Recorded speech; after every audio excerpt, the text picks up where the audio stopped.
Agentic coding, agents, MCPs, Cloud Code, Cloud Mythos, Agents MD, Cloud MD.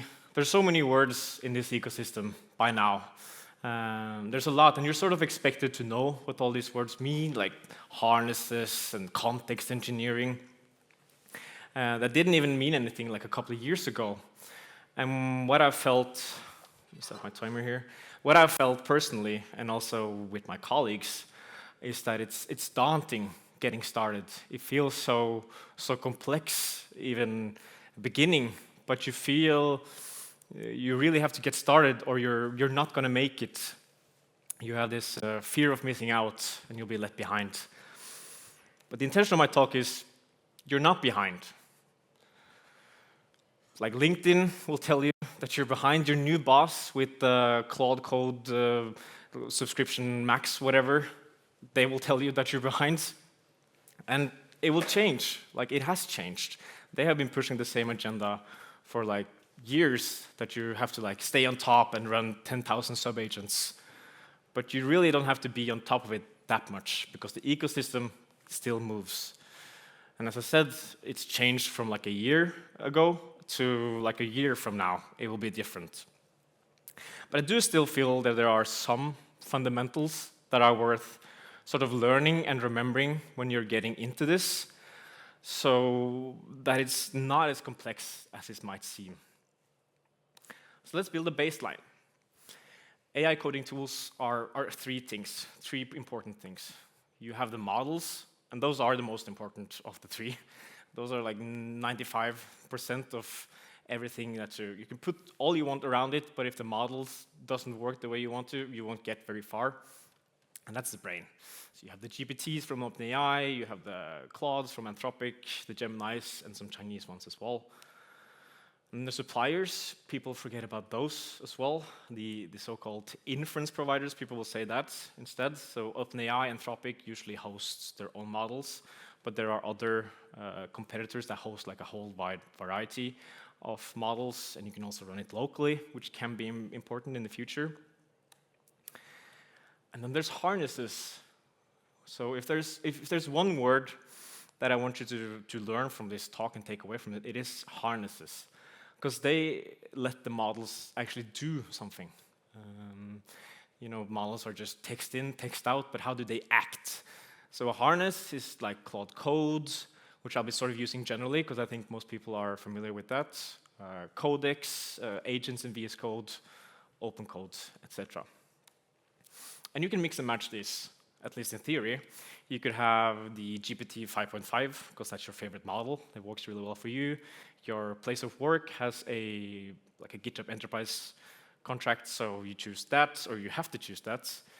And you prefer that your client and the tools being done on your computer is open source, so you can sort of hack it and introspect what's actually happening. So you use something, open source like not Cloud Code, but like open code. And an agent, when people talk about agents, it's mostly the model and the harness. And it has two important things. There's a system prompt. That's like the initial text that's being sent to the model about like, hey, you're Cloud Code, you're from Anthropic, and you're the best developer in the world. If that helps anything, I'm not sure really. And it's configurable. Maybe you want to write something else. You can usually just append to it. Like with Cloud Code, you can change it. They're trying to not let you even read it. And you also have tools. Because when I started trying out these AI-assisted coding tools, I didn't understand what tools were. And things get really fluffy when people talk about AI, and they also make up new words like Anthropic recently released workflows. Like what the hell even is that? So the set of tools it gives the agents that it can read files, it can run terminal commands, it can fetch from the web. So let's look at something concrete. And by concrete, I've chosen just the OpenAI JavaScript SDK, and we're declaring a tool.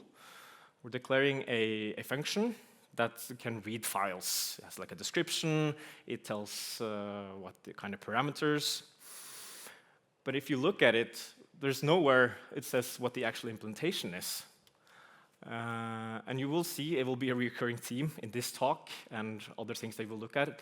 It's just text.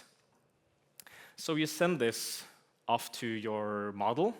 Let me see if I can scroll. Oh, no, don't go back. What's in package.json? And you register the tools at the bottom. So you send that with your call, like, hey, yo, these are the tools that you have. And then the models will read that file. Or will it?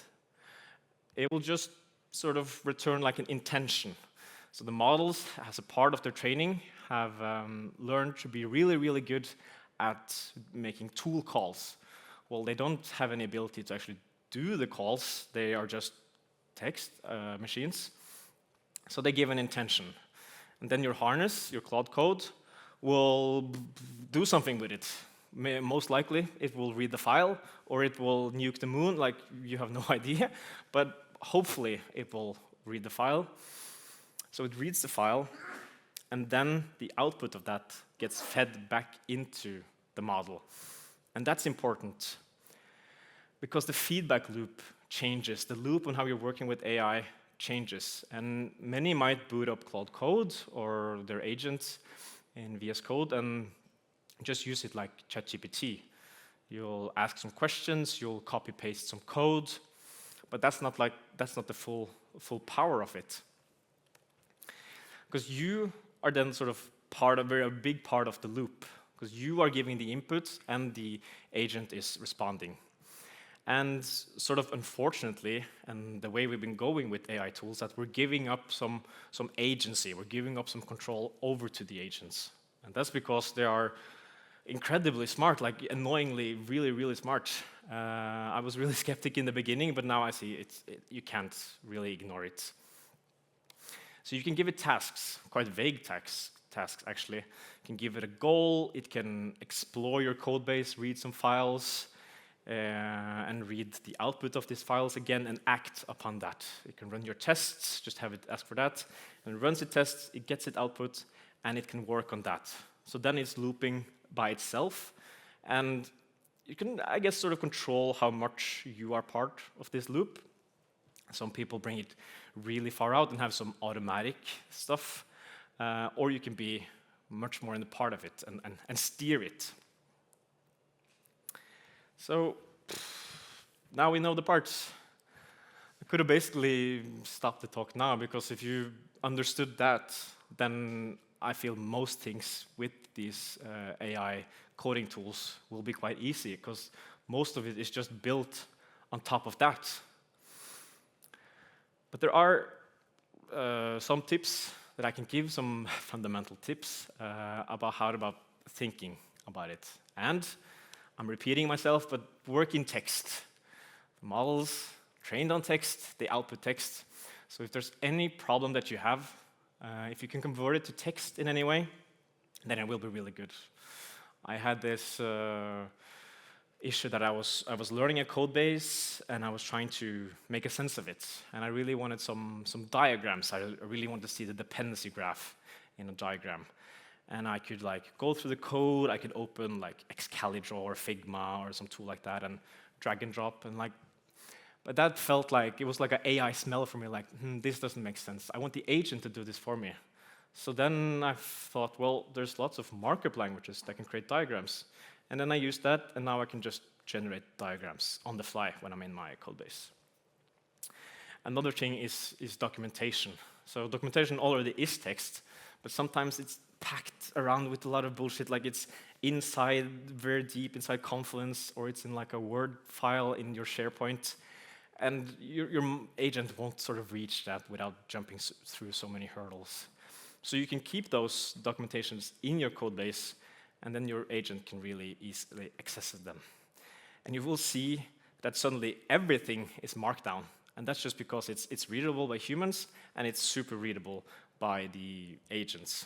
That's also a common thing. If it's readable and understandable by a human, then it's most likely readable and understandable by a model. So there's context, People will say context engineering is the new thing, but context is also very simple. It's just what sort of text you push into your model. And you can treat the agent like briefing a new colleague. So they know the trade, like they know how to work the computer and write code and that sort of stuff, but they don't know maybe the domain that you're working in. They might not know project-specific things. So you can give it some hints. You can ask it to explore the code base, or maybe there's some files it should start at, and then it will gather some itself. And I mentioned it earlier about steering. You will hear that about other people talking about AI. They're like steering their agent, whatever sort of that means. But when you're seeing that, again, we have given up our agency, it's running off on its own, and you see that it always runs off in the wrong direction, we have to steer it somehow. And we can do that with more context, text-related stuff. And you can write it down. An example of that is maybe Agents MD that you've possibly heard of, or skills. So Agents MD is usually a project-specific file that you have that contains something that the model would have never known. So very specific to your code base. Like you have to run this command before you have to boot up Postgres before you run your tests. Maybe some glossary, like we have some domain language that's not very common. You shouldn't put stuff like, this is how TypeScript works, or like, this is how Postgres works, because you have to remember that your new colleague is really, really, really smart. They're just new sometimes. And people will talk a lot about skills. You'll see that, especially on LinkedIn. They will have like, oh, I just released my 1,000 skills that will supercharge your agents to the moon. And I was like, wow, that sounds really interesting. How does that work? How do you, they say, oh, you just run this command and it installs it in your Cloud Code. I'm like, oh, what are these skills? So interesting. And they're also just Markdown. And I was very, very disappointed to learn that it was just Markdown again. And that happens all the time. And with it, it comes some sort of like maintenance cost as well, because both the agents MD will be injected into your prompt, and the skills will also be like, it can read some text files when it needs to. And it can be relevant for some cases. Maybe you have a very new library that the models aren't caught up to yet, or some very specific thing within your domain, maybe like the Danish tax laws or something like that. But I would recommend getting into this to stay lean, and when you see that you're steering too much, you can add some skills. And some people might think that why MCPs is just a footnote in this talk, because that was one of the big things people were talking about when AI came. And we've already talked about that before. They're just tools. So the harness has some tools that are built in, and if you want some other tools, because some harnesses won't let you change what tools you use, not naming names, and you want to add some tools, then that can make sense. But the models are also incredibly well-versed in using just the command line. So do you need a GitHub MCP to open pull request? Maybe not. Maybe you'll just use the GitHub CLI, because it knows that very, very well. And now I have like a small digression. I've tried at hiding my hate for Cloud Code. Well, it's not hate. It is what I use. It's because that's what I have available at my work. But I mean, and I hope that Cloud Code is not the future.